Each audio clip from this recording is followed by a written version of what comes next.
Operation Sindoor വിശദീകരിച്ചുകൊണ്ട് കൊളംബിയയിൽ നടത്തിയ നയതന്ത്ര സന്ദർശനത്തിന് ശേഷം ശശി തരൂരും സംഘവും ബ്രസീലിലെത്തി. ഇനിയുള്ള സമയം ഇന്ത്യയുടെ നിലപാട് ബ്രസീലിനെ ബോധ്യപ്പെടുത്താനുള്ള ശ്രമങ്ങളിലേക്ക് സംഘം കടക്കും.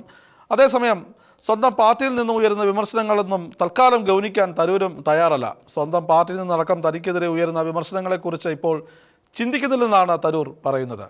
പനാമ, ഗയാന, കൊളംബിയ എന്നിവിടങ്ങൾ സന്ദർശിച്ച ശേഷമാണ് ശശി തരൂരും സംഘവും ഞായറാഴ്ച ബ്രസീലിലെത്തിയത്. ബ്രസീൽ സന്ദർശനം പൂർത്തിയാക്കിയ ശേഷം അടുത്തയാഴ്ച സർവകക്ഷി സംഘം അമേരിക്കയിലേക്ക് തിരിക്കും. ഓപ്പറേഷൻ സിന്ദൂറിനിടെ പാകിസ്ഥാനിൽ ജീവൻ നഷ്ടപ്പെട്ടവർക്ക് അനുശോചനം അറിയിച്ച നടപടി നിരാശാജനകമെന്ന് ശശി തരൂർ MP വ്യക്തമാക്കിയതിന് പിന്നാലെ പ്രസ്താവനയിൽ മാറ്റം വരുത്തിയിരുന്നു കൊളംബിയ.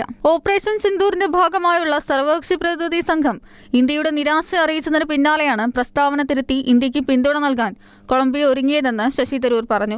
പഹൽഗാം ഭീകരാക്രമണത്തിന് ശേഷം അന്താരാഷ്ട്ര സമൂഹവുമായി ബന്ധപ്പെടുന്നതിനായി 33 രാജ്യങ്ങൾ സന്ദർശിക്കാൻ ഇന്ത്യ നിയോഗിച്ച 7 ബഹുകക്ഷി പ്രതിനിധി സംഘങ്ങളിൽ ഒന്നാണ് തരൂരിന്റെ സംഘം. സർഫ്രാസ് അഹമ്മദ്, GM ഹരീഷ് ബാലയോഗി, ശശാങ്ക് മണി ത്രിപാഠി, ഭുവനേശ്വർ കലിത, മിലിന്ദ് തിയോറ, തേജസ്വി സൂര്യ, US-ലെ മുൻ അംബാസിഡർ തരംജിത് സിംഗ് സന്ധു എന്നിവരാണ് തരൂരിന്റെ സംഘത്തിലുള്ളത്.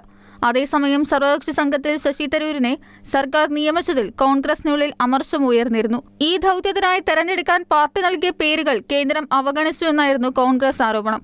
കൂടാതെ കോൺഗ്രസ് MP ജയറാം രമേശ് പരോക്ഷമായി ശശി തരൂരിനെ ഉദ്ദേശിച്ച് നടത്തിയ പരാമർശവും കോൺഗ്രസിനുള്ളിലെ അസ്വാരസ്യങ്ങൾ തുറന്നുകാട്ടുന്നതായിരുന്നു. എന്നാൽ അഭിവൃദ്ധി പ്രാപിക്കുന്ന ഒരു ജനാധിപത്യ സംവിധാനത്തിൽ അഭിപ്രായങ്ങളും വിമർശനങ്ങളും ഉണ്ടാകുന്നത് സ്വാഭാവികമാണ്.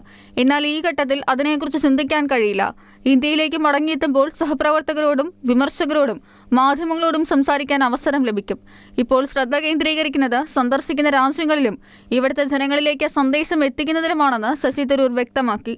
International desk, Shekinah news.